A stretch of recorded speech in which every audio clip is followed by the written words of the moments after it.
Hi, I'm Graham, Managing Director at Cheeky Monkey. Cheeky Monkey has been in business for over 20 years and provides IT services to our clients throughout the UK. And today I'm lucky enough to have Natalie with me, who's a subject matter expert in cybersecurity. Welcome, Natalie. Thank you for having me.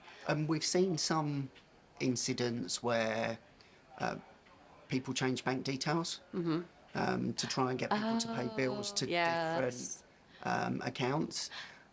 And is that something that's picked up through security awareness training? What else would you put in That place? is a perfect example of what happens when you don't have all three pillars: people, process, and technology. So in that case, you have the people. Yes. Maybe the people aren't fully trained on how they're supposed to handle wire transfers. Yep.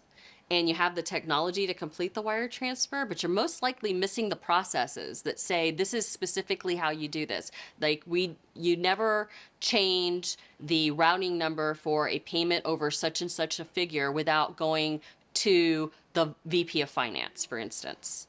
So missing that one point can really hurt you.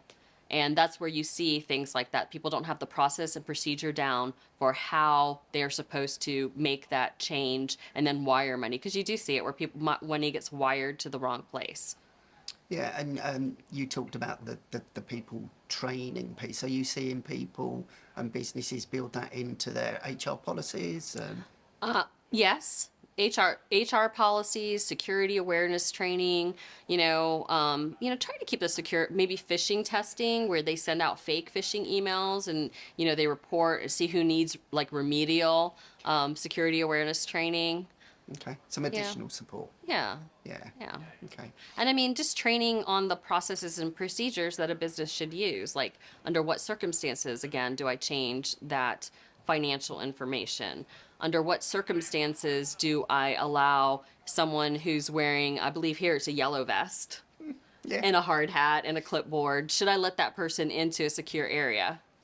What do I Yes. need from them before I allow them in? Yeah. So it's yeah. And people are building that into sort of the induction piece of onboarding new employees. They should. They should do it on onboarding, and they should do it periodically. I know that I feel like it's all the time, but we definitely get phishing. We get fish tested at ConnectWise. We do have security awareness training through our university system, and there's fun ways to do it. You could have lunch and learns. You could treat all of your staff to lunch. I'd like that. Yeah, I think they would. And then you could talk to them. You could talk to them about a specific policy and procedure that you're implementing. You could maybe use it to practice your incident response plan and talk about training that way. You can train them you want to be nice though. You don't ever want to send an email to someone as a phishing test to say, hey, click here because you've just gotten a phenomenal raise, right? Yeah, that Make would it be. make Yeah. it realist. That's just being a jerk. Yeah. That's just being We wouldn't want that. yeah, but doing things like that, having a lunch and learn, maybe have someone from the outside come in and do the trainings to make it a little more exciting, to do some kind of live training, kind of gamify it.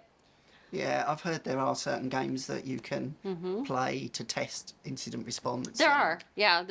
We played it just the other day here, Backdoors and Breaches. Yes. Yeah, it's a fun little game. Yeah. Do you want to talk a little bit about some of those things?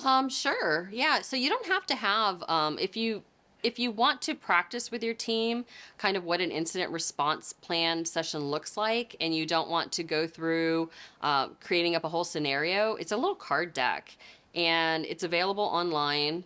And he's a security expert, the guy who invented it.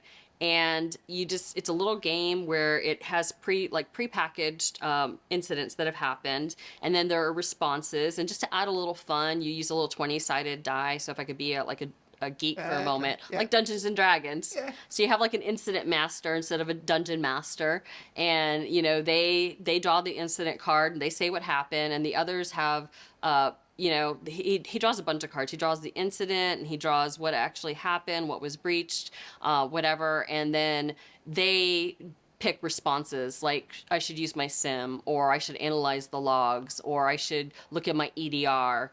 And not only do they do the cards, but they roll the die, and then there's a modifier that goes with their action, and that decides whether they were, first of all, the dungeon master, master, looks at the cards and sees if what they picked could actually be useful in the particular situation. And then if it can, they have to look at the modifier on the dice to see if that says they were also successful. And the way they kind of win the game is they get to get rid of those cards. So they get a few cards. As they get rid of them, or they guess all 4 cards that the dungeon master is holding, then that's how a team wins. And it kind of shows you the steps, because it has lots of references in it. So it has lots of URLs that explains terms like phishing, or explains attacks or threat actors. Yeah, because it's quite a complex world It is. for a lot of business owners. Yeah, it is. It's just a fun way to do it. Yeah, and I think Yeah. that's a great thing to do. Yeah.